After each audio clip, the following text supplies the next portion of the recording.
মাঠে খেলতে এলো। মাঠের একধারে একটা বড় বেল গাছ ছিল।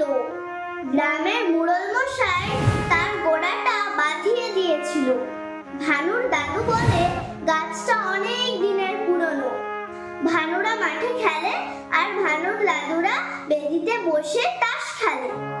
গাছটায় অনেক পাখি কাঠবিড়ালির বাসা আছে। ভানু কতবার দেখেছে পাখিদের ওড়াউড়ি। যখন খেলার শেষে সবাই বাড়ি ফিরে যায় তখন পাখিরাও তাদের বেলগাছের বাসায় ফিরে আসে। কাঠবিড়ালিরা ল্যাজ নাড়তে নাড়তে কোথায় মিলিয়ে যায়। ভানুর কতদিনের ইচ্ছা আজ পূরণ হলো। ব্যাপারটা তাহলে তোমাদের খুলেই বলি।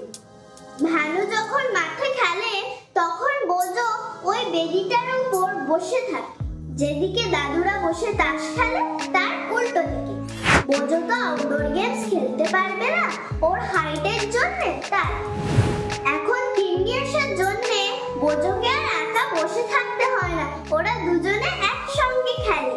তিন্নির জন্যই বোধহয় একটা কাঠবিড়ালির বাচ্চা আস্তে আস্তে আস্তে একদিন নিচে নেমেই গেল। তারপরে কি করে কে জানে তিন্নির সাথে কাঠবিড়ালির খুব ভালো বন্ধুত্ব হয়ে গেল। তারপরে একদিন বোজোর সাথেও বন্ধুত্ব হয়ে গেল কাঠবিড়ালির বাচ্চাটার। এখন ওদের দারুণ খেলা জমে। কাল রাত থেকে ভানুর খুব মন খারাপ। যদি তার বাবা তিন্নির মা বাবার সন্ধান নিয়ে আসে তাহলে তো তিন্নি চলে যাবে। তখন কি হবে ভানুর কিচ্ছুতে মন নেই।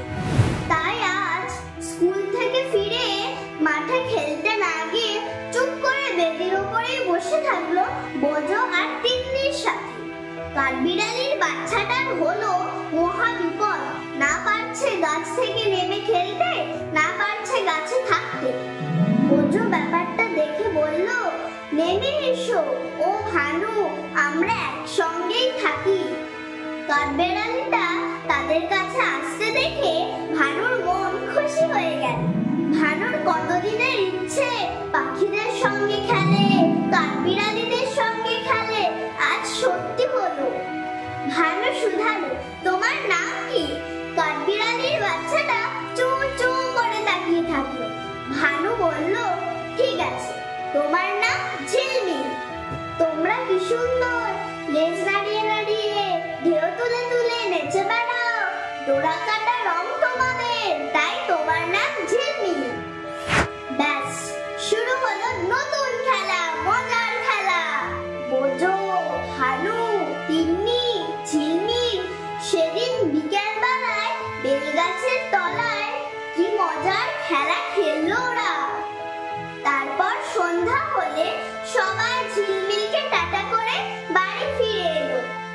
রাতে দাদু বারান্দার খাট থেকে চেঁচাতে শুরু করে দিল, কিরে তোদের চোখে ঘুম নামছে না নাকি? কিন্তু দাদু তো আর জানে না আজকে কি মজার মজার খেলা খেলেছে ওরা। ঘুম কি নামতে চায়? এখন দু চোখে শুধু খেলা খেলা আর খেলা। আজ স্কুলে কিছুতেই মন বসেনি ভানু। আজ শুক্রবার, বাবা গেছে গঞ্জের বাজারে মহাজনের কাছে, তারপর মধুপুরের খবর আনতে। ওদের ঘুম থেকে ওঠার আগে বাবা বেরিয়ে গেছে। নৌকো করে বাজারে যাবে, তারপরে সেখান থেকে বাস ধরবে। ভানু প্রায় ছুটতে ছুটতে নদীর পার ধরে স্কুল থেকে ফিরতে লাগলো। কি জানি যদি বাবা ফিরে আসে তাড়াতাড়ি। ও ঠাকুর, বাবা যেন এসে বলে তিন্নির কেউ নেই, তিন্নি এবার তোদের সাথেই থাকবে, তাহলে কি মজা হয়। এসব আকাশ পাতাল ভাবছে আর ছোটার মতো করে হাঁটছে ভানু। কাঁধে স্কুল ব্যাগের উপর বসে বোজোর আজ ট্যাংমাটাল অবস্থা। কর্ণ সুবর্ণ নদীর ঘাটটা দূর থেকে দেখা মাত্রই ভানু চমকে উঠল। হ্যাঁ, ঠিকই দেখেছে। এবার ভানু সত্যি সত্যি ছুটতে শুরু করল। ভানু এমন ছুট লাগালো কর্ণ সুবর্ণ নদীর ঘাটের দিকে যে বোজো কোনো রকমে ব্যাগের চেনটা ধরে ঝুলে থাকলো। বাবা বাবা বলো, তিন্নি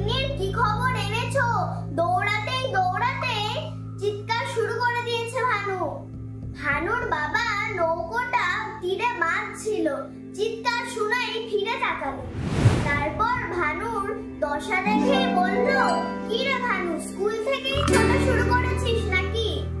ভানু থামতেই বোঝো ব্যাগের ওপরে কোনো একটা সুবিধা মতো জায়গায় গিয়ে বসল। ভানু বলল, বাবা তুমি এত তাড়াতাড়ি ফিরে এলে, মধুপুর যাওনি? বাবা বলল, কেন, তোর এমন মনে হলো? ভানু বলল, দাদু যে বলল মধুপুর অনেক দূর। ভানুর বাবা বলল, সে তো তোর দাদুর আমল, এখন কি শেখার যুগ আছে নাকি? রাস্তাঘাট কত পাল্টেছে, রাস্তায় বাস, অটো, টোটো সব ভর্তি।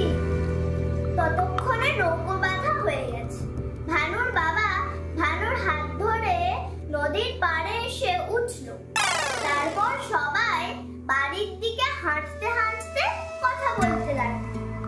আজকালকার দিনে কোনো জায়গায় দুর্গম নাই, মানে দূর নয়, বুঝলি ভানু? ও আচ্ছা, তুমি মধুপুরে কি দেখলে বলো? তিন্নির মা বাবার সাথে কি দেখা হয়েছে? তিন্নি কি করে এখানে পৌঁছালো বাবা? ততক্ষণে ওরা বাড়ি পৌঁছে গেছে। বাবা বলল, একটু জুড়োতে দে, মাকে বল নারকেল মুড়ি দিতে, আমি ততক্ষণে হাত মুখ ধুয়ে আসছি, তোরাও খেয়ে দিয়ে নে, তারপরে বসে সব কথা বলবো এক এক করে। সে এক রোমাঞ্চকর কাহিনী। রোমাঞ্চকর কথাটা শুনেই বোঝো ভানুর যা অবস্থা হলো, তোমাদের কি বলবো বন্ধুরা। গল্প পেলে তো ওদের আর কিছু চাই না, তার উপরে আবার তিন্নির ব্যাপারে। ওরা ঝড়ের গতিতে হাত মুখ ধুয়ে খাওয়া দাওয়া সেরে বাবার কাছে এসে বসলো। বাবা রেডি? ভানু জিজ্ঞাসা করলো। বাবা ততক্ষণে এক গাল মুড়ি নিয়ে নারকেলে কামড় বসাতে যাচ্ছিল মাত্র। ভানুর বাবার মুখ ভর্তি শুকনো মুড়ি। ভানুর দাদু ব্যাপারটা দেখে বলল, আয় ভানু, চৌকিতে বস, ওজো তুইও আয়, তোদের একটা গল্প শোনায়। ভানু হুঙ্কার দিয়ে উঠল, তোমার কৃষি কথার গল্প শুনবো না। তারপর ওজোর দিকে তাকিয়ে বলল, বল ওজো, শুনবো না। ওজো মিনমিন করে বলল, শুনবো না। ভানু চিৎকার করে বলল, শুনবো না, শুনবো না। ভানুদের রান্নাঘরের চালের ওপরে একটা বিড়াল সবে উঠেছিল মাছের কাঁটার লোভে। ভানুর ঠাম্মা মাঝে মধ্যে জানালা লাগাতে ভুলে যায়। তেমন একটা সুযোগ এসেছে কিনা সেটা দেখতে বিড়ালটা এসেছে।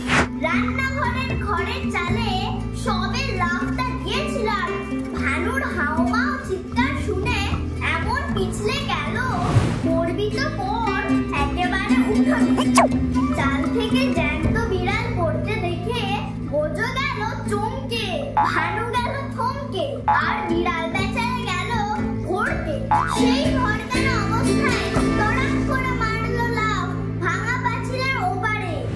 ভানুর ঠাম্মা বলল, ভাগ্যিস চাচালি, না হলে হুলোটা আজকেও সব মাছ খেয়ে যেত। এত ভুলো মন হয়েছে যে আমার আজকাল। ভানুর মা বলল, আপনি বসুন, আমি দিয়ে দিচ্ছি জানলাটা। ভানুর বাবা ততক্ষণে মুড়িতে জল টল ঢেলে খাওয়া শেষ করে নিয়েছে ছেলের আন্দোলনের ঠেলায়।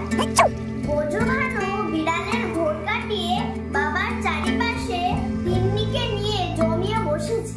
বাবা বলতেই যাচ্ছিল, তখনই ভানু বাবার মুখে আঙুল দিয়ে বলল, আর দাদু কটাস করে রেডিও চালাবে না। তারপরে বাবার মুখ থেকে হাত সরিয়ে নিল। ভানুর বাবা শুরু করলো মধুপুর যাত্রার কাহিনী। ভানুর বাবা বলল, শোন তাহলে, তিন্নির দৌলতে কত কিছু যা জানা হয়ে গেল ভানু। আমি তো সকাল সকালই গঞ্জের বাজারে পৌঁছে গেছি। তখন সবে একে একে বাজার বসতে শুরু করেছে। আমাদের আড়ত তখনই খোলেনি, তাই আমি আড়তের সামনের চায়ের দোকানটায় বসে অপেক্ষা করছিলাম কখন মহাজন আসবে, মাছের দাম নেব, তারপরে মধুপুর যাব। হঠাৎ করে একটা কথায় আমি সজাগ হয়ে তাকিয়ে দেখি একটা কাঠের বোঝা মেশিন ভ্যান থেকে নামাচ্ছে একটা লোক আর বলছে, মধুপুরের কাঠ আর কতদিন, সব শেষ। একটা বেটে খাটো, কালো কুচকুচে, ছাঁকড়া চুল মাথায় লোকটা কাঁধের গামছার মুখ মুছছে আর আফসোস করছে। রাস্তায় দাঁড়িয়ে থাকা আরেকটা লোক বলল, যখন না পাওয়া যাবে না পাওয়া যাবে, এখন তো দাও। আমি বুঝলাম খরিদ্দার গঞ্জের বাজারে কাঠ কিনতে এসেছে, আর ওই কালো লোকটা কাঠুরে জঙ্গল থেকে কাঠ কেটে নিয়ে বাজারে বিক্রি করছে। কাঠুরে লোকটা বলল, আজ কিন্তু 10 টাকার নিচে দাম হবে না কর্তা। ততক্ষণে অনেক লোক এসে জুটেছে, যদি কাঠ হাতছাড়া হয়ে যায়। তাই বলল, আচ্ছা ঠিক আছে, নে নে। জঙ্গল পুড়লো আর তোদের কপাল খুললো। কাঠুরে টাকাটা নিয়ে কোচরে রাখতে রাখতে চায়ের দোকানে ঠিক আমার পাশে এসে বসলো। যে কোনো সময় মহাজন আসতে পারে। আমি তাই সময় নষ্ট না করে লোকটাকে জিজ্ঞাসা করলাম, তুমি কি মধুপুর চেনো? লোকটা বলল, চিনি না মানে? ওই পানেই তো, মোর ঘোর বটে। পানে মানে? আমি জিজ্ঞাসা করলাম। দিকে গো, ওই দিকেই মোর বাড়ি খান। আমি বললাম, তুমি নিয়ে যাবে আমাকে মধুপুরে? লোকটা অবাক হয়ে বলল, এখন কে কি করবেন কর্তা? ওই পোড়া জঙ্গলে কিছুই তো আর নেই। ভানুর বাবা জিজ্ঞাসা করলো, পোড়া জঙ্গল মানে? লোকটা বলল, যাবে যখন চলো কর্তা, যেতে যেতে সব বলছি, আমার দম নেওয়ার সময় নেই। আমি বললাম, একটু সময় দাও, আমি মহাজনের কাছে যাব আর আসবো। আমি চটপট হিসাব মিলিয়ে মাছের দাম নিয়ে চায়ের দোকানে ফিরে এলাম। সেই কাঠুরে লোকটা ততক্ষণে চায়ের দোকান থেকে উঠে মেশিন ভ্যানের দিকে এগিয়ে গেছে। আমরা মধুপুর যাওয়ার ভ্যানে উঠে বসলাম। মেশিন ভ্যানে যেতে যেতে কাঠুরে অনেক কথাই বলে গেল। অত কথায় ভানুর বাবার আগ্রহ ছিল না, শুধু তিন্নে কি করে তাদের দেশে গিয়ে পৌঁছালো সেটা জানলেই হবে। সেই জন্য বন্ধুরা, কাঠুরের কথা থেকে আসল কথাটা তোমাদের বলি শোনো। মেশিন ভ্যান থেকে নেমে বড় রাস্তা ছেড়ে কাঠুরে আর ভানুর বাবা একটা মাটির রাস্তা ধরে এগিয়ে চলল। কিছুটা এগোতেই চারিদিকে গাছপালা, পরিবেশ সব বদলাতে শুরু করলো, রং পাল্টাতে শুরু করলো। কিছুটা এগোতেই কাঠুরেটা হাত তুলে দেখিয়ে বলল, ওই দেখো কর্তা, মধুপুরের মাধাই নদী। ওই নদী পার হলেই মধুপুরের জঙ্গল, ওখান থেকেই আমি কাঠ আনি। দূরে একটা সাদা রেখার মতো দেখা যেতে লাগলো। আমরা যত এগোই নদী তত পরিষ্কার হয়ে দেখা যায়। চারপাশের পরিবেশ এখন একেবারে অন্যরকম। পাখির কুজন, ফুলের কি সুন্দর গন্ধে চারিদিক ভরে আছে। একটানা একটা ঝমঝম আওয়াজ ভেসে আসছে। আমি কাঠুরিকে জিজ্ঞাসা করতে বলল, উটা মারা কুরুম ঝর্ণা বটে, দেবী বটে, দুষ্ট লোককে শাস্তি দেয়। এই জঙ্গল, পশু, এদের রক্ষা করে দেবী। তারপরে কপালে হাত দুটো ঠক ঠক করে ঠাকাল। কাঠুরেটার সাথে ভানুর বাবা আর কিছুটা এগোতে একটা জিনিস চোখে পড়ল তার। কাঠুরের কোনো ভ্রুক্ষেপ নেই, কিন্তু ভানুর বাবার আর পা উঠছিল না। কিছুক্ষণের মধ্যেই পুরো পা কালো হয়ে গেল। ভানুর বাবার পায়ের অবস্থা দেখে কাঠুরে বলল, পোড়া জঙ্গল কি আর সাধে বলেছিলাম কর্তা? জঙ্গল পোড়া ছাই সারা এলাকা দিয়ে বয়ে গেল। মাঝে নদী থাকলে কি হবে? এ কি আর তেমন নদী? শুধু নামেই নদী। দুই পাড়ের মধ্যে 20-25 হাত হারাম পথে। এখন গ্রীষ্মকাল, ওরা হেঁটেই নদী পার হয়ে গেল। জঙ্গলময় পোড়া গাছ দেখে ভানুর বাবা বুঝে গেল দাবানলের ফল। গ্রীষ্মের হাওয়ায় পুরনো জঙ্গলের শুকনো গাছ একে অন্যের সাথে ঘষে ঘষে আগুন লেগে গেছে, আর সেই আগুন ক্রমশ জঙ্গলময় ছড়িয়ে গেছে। কাঠুরে ভানুর বাবাকে মারাংবুড়ু ঝর্ণার দিকে নিয়ে গেল দেবী দর্শনের অভিলাষে, মানে মারাংবুড়ু দেবীকে প্রণাম করতে। ভানুর বাবার মন অন্যদিকে, কিছুটা আন্দাজ করতে পারছিল। বাকিটা মেলানোর জন্যে কাঠুরেকে এক এক করে সব জিজ্ঞাসা করতে লাগলো। ততক্ষণে দেবী প্রণাম শেষ হয়ে গেছে কাঠুরে। মারাংবুড়ু লাল সিঁদুর কপালে লাগিয়ে অদ্ভুত দেখতে লাগছে কাঠুরেকে। কালো কপালে এক দোলা লাল সিঁদুর আঁকা। হঠাৎ করে এই আলো আঁধারি জঙ্গলে কেউ দেখলে অজ্ঞান হয়ে পড়ে যাবে। তোমার নাম কি? ভানুর বাবা জিজ্ঞাসা করলো এতক্ষণে। একে কর্তা, শ্রীপতি বটে। আচ্ছা শ্রীপতি, জঙ্গলে আগুন লাগলে পশু পাখি ওদেরও ক্ষতি হবে নিশ্চয়ই, তাই তো? ক্ষতি তো হবেই, কিন্তু চারপাশে আদিবাসী মানুষগুলোর লাভ হলো। কিরকম? ভানুর বাবা জিজ্ঞাসা করল। শ্রীপতি বলল, কদিন পেট পুড়ে আগুনে পোড়া পশু পাখির মাংস খেলো, কিন্তু তোমাদের কাঠের বিক্রি বাটা কমে গেল যে? তা গেল বটে কর্তা। এতক্ষণে শ্রীপতির খেয়াল হলো, ভানুর বাবাকে জিজ্ঞাসা করে বসলো, তা কর্তা আপনি এই মধুপুর জঙ্গলে কেন এলেন? দেখে তো শিকারি বলে মনে হচ্ছে না, বন্দুক তো দেখছি না সঙ্গে। অনেকটা পথ হাঁটার ফলে ভানুর বাবার খুব পা ব্যথা করছিল। নৌকোয় বসে কাজ, হাঁটা চলাটা আর বেশি হয় না। ঝর্ণার পাড়ের পাথরে বসতেই যাচ্ছিল ভানুর বাবা, তখনই শ্রীপতি তড়াক করে লাফিয়ে উঠলো। খবরদার কর্তা, এই পাথর ছোবেন না, এ দেবী মা শরীর বটে। ভানুর বাবা থতমত খেয়ে গেল। শ্রীপতি বলল, কত অন্য এলাকার মানুষ এই ঝর্ণায় মরে ভেসে গেছে, কেন? হয়তো পা ধুয়েছে, না হলে পাথরগুলোর ওপরে বসে একটু ভাত খেয়েছে। আর পশু পাখি শিকার তো আছে, এত দোষ কি দেবীমা সহ্য করে? বলে ঠকস করে হাত ঠেকালো কপালে শ্রীপতি। ভানুর বাবা তর্কে গেল, সংক্ষেপে এখানে আসার কারণটা বলল। তারপরে ঝোলা থেকে সেই কাঠের টুকরোটা যাতে মধুপুর লেখা ছিল সেটা বার করলো। সেটা দেখে শ্রীপতি প্রায় পড়েই যাচ্ছিল। কর্তা, এ তো সেই কাঠ, সেই অভিশপ্ত নৌকোর কাঠ। তারপর এমন করে মাথা ঝাঁকাতে লাগলো যেন ভর হয়েছে। মারাংবুড়ু মা রক্ষে করো, মারাংবুড়ু মা রক্ষে করো, কতবার যে বললো। তারপর ভানুর বাবার দিকে তাকিয়ে বলল, এই নৌকো করে যেই সাহেব এসেছিল শিকার করতে, তাকে দেবীমা ওই বড় পাথরে ছিঁচে মেরে ফেলেছে।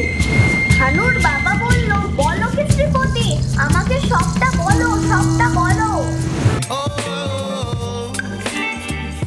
শ্রীপতি দূরে আঙুল দেখিয়ে সেই বড় পাথরের বাঁকটা দেখা। তারপরে কেমন যেন ভয় ধরা গলায় বলল, সাবধানে চলেন কর্তা, উইখানে গিয়ে খাই, চলেন কেনে? ভানু চেঁচিয়ে উঠল, তুমি সেখানে গেছিলে বড় পাথরের বাঁকে? ভানুর দাদু বলল, কি হলো দাদু ভাই? আমাকে রেডিও চালাতে বারণ করে তুমি নিজেই গল্পে বাধা দিলে। বাধা কেন? বাবা ঝপাক করে বলে দিলেই তো পারে, তিন্নি কি করে এখানে এলো? ভানুর বাবা সেই বড় পাথরের বাঁকের কাছে যেতে যেতে চারিদিকটা দেখতে লাগলো।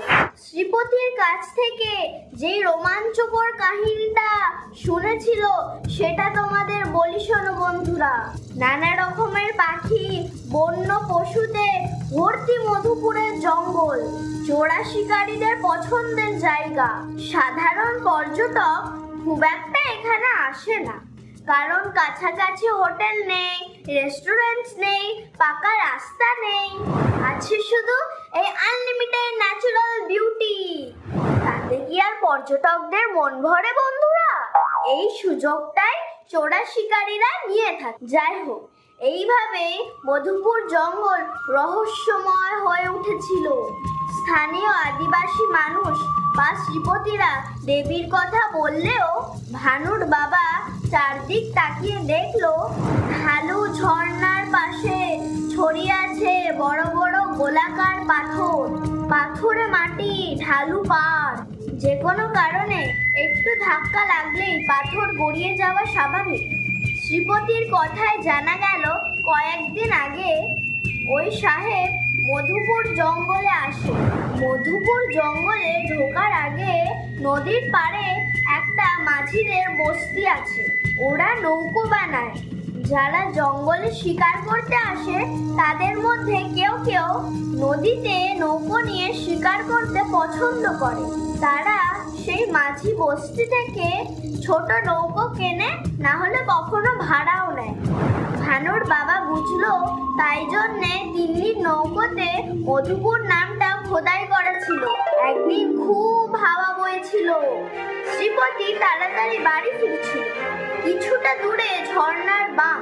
ঝড় উঠতে পারে দেখে শ্রীপতি আজ দূর থেকে দাঁড়িয়ে দেবী মাকে প্রণাম করার জন্য হাত তুলতেই দেখে সেই সাহেব ঝর্ণার পাশে একটা বড় পাথরে বসে বন্দুক পরিষ্কার করছে। চিৎকার করে শ্রীপতি পাথর থেকে উঠে যাওয়ার কথা বলতে লাগলো, কিন্তু প্রচন্ড হাওয়ার দাপটে জঙ্গলের গাছেরা এমন জোরে দুলছিল যে সেই শব্দে সাহেব কিছুই শুনতে পেল না। হাওয়ার গতি তীব্র হচ্ছে। সেই গ্রীষ্মের দুপুরে মধুপুর জঙ্গলে যেন মহাদেবের তাণ্ডব নৃত্য চলতে লাগলো। শ্রীপতি আর সময় নষ্ট করার সাহস পেল না। নদী পার হয়ে গেল। বিকেলের দিকে পোড়া পাতার ছাই উড়ে আসতে লাগলো আশপাশের গ্রামগুলোর। শ্রীপতি বাড়িতে বসে বসে বুঝে গেল সেই হাওয়ায় জঙ্গলে আগুন লেগেছে। সন্ধে ঘন হয়ে আসতেই বৃষ্টি নামলো আকাশ ফুঁড়ে। শ্রীপতির ঘুম এলো না। পরের দিন ঝড়ের চোটে রাস্তায় গাছ পড়ে, আর বৃষ্টির চোটে সেই রাস্তায় কাদা ভর্তি হয়। জঙ্গলে যাওয়া তো দূরের কথা, বাড়ি থেকে বেরোনোই দায় হয়ে গেল। দিনের পরে যখন সব শুকনো হলো, তখন শ্রীপতি কুড়ুল নিয়ে মধুপুর জঙ্গলে কাঠ কাটতে গেল। কালো পোড়া জঙ্গল দেখতে দেখতে ভয় ধরে গেল শ্রীপতির। অমন সুন্দর মধুপুর জঙ্গলের গন্ধ কোথায় হারিয়ে গেছে। এখন শুধু মাংস পোড়া আর গাছ পোড়ার গন্ধ জঙ্গলের আকাশে বাতাসে। একবার ভাবলো ফিরে যায়, কিন্তু দূরে মারাঙ্গুড়ো ঝর্ণার দিকে চোখ পড়তে বুকটা ছ্যাঁক করে উঠল শ্রীপতির।